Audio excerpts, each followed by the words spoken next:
नमस्कार, मी श्रेयस जोगळेकर. प्रतिभेच्या सावल्याच्या भाग 7 किंवा अखेरच्या भागामध्ये आपलं सर्वांचं स्वागत.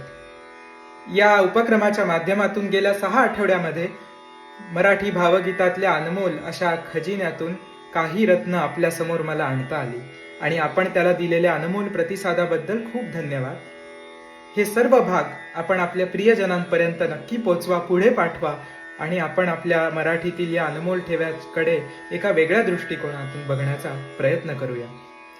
आपण सुरुवात केली ती भगवंतापासून, मग प्रेमात असलेल्या 2 व्यक्तींच्या बद्दल, प्रणयाबद्दल, विरहाबद्दल आणि अशा अनेक वेगवेगळ्या विषयांवर 2 कवी किती वेगळ्या प्रकारे बघतात आणि त्याच्यातून गीतांची निर्मिती होते ते आपण पाहिलं.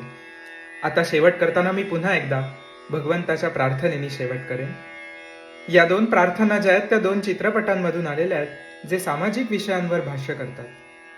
आणि त्यामुळे ही प्रार्थना कोणी एका देवासाठी नसून एका परमात्म्यासाठी आहे. आणि ही प्रार्थना यासाठी आहे की आमच्या आयुष्यामध्ये कितीही संकट आली, कितीही अंधार असला, तरी उद्याच्या सूर्याची आशा मनात धरत आम्ही पुढे जावं आणि तू त्यामध्ये आमच्या सोबत असावास.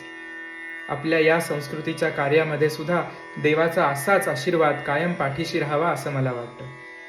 पहिली जी प्रार्थना आहे ती आहे समीर सामंत यांनी लिहिलेली आणि ती म्हणते की आजच्या आयुष्यामध्ये असलेला संघर्ष किंवा काळोख जरी असला तरी त्याच्यामध्ये उद्याच्या उगवत्या सूर्याची आशा आहे आणि तोपर्यंत या रात्री आम्हाला काजव्यासारखं जगता यावं.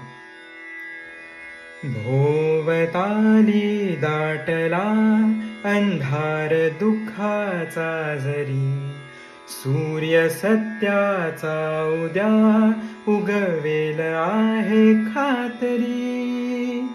भोवताली दाटला अंधार दुःखाचा जरी, सूर्य सत्याचा उद्या उगवेल आहे खातरी.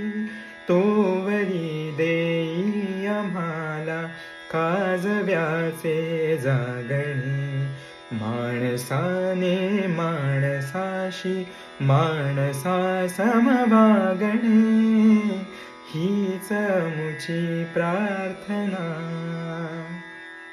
आणि त्याचबरोबर कवी गुरु ठाकूर यांची जी पुढची प्रार्थना आहे त्याच्यामध्ये ते म्हणतात की परमेश्वरांनी ज्या लोकांना वाट सापडत नाहीये त्यांचा सारथी होऊन त्यांची वाट दाखवावी, त्यांचा वाटाड्या होऊन त्यांना योग्य तो मार्ग दाखवावा.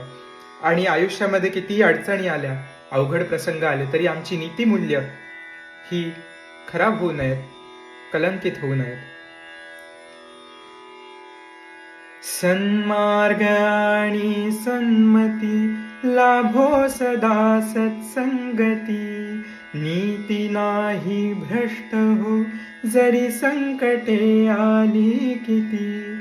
पंखासया बळ दे नवे, पंखासया बळ दे नवे, झेपावण्या आकाश दे. जे सत्य सुंदर सर्वथा आजन्म त्याचा ध्यास दे.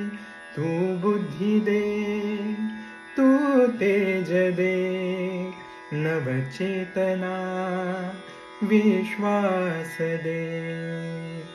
जे सत्य सुंदर सर्वथा आजन्म त्याचा ध्यास दे. तू बुद्धी दे, तू तेज दे, नवचेतना विश्वास दे. धन्यवाद. असंच मराठी भाषेवर आणि साहित्यावर प्रेम करत राहूया.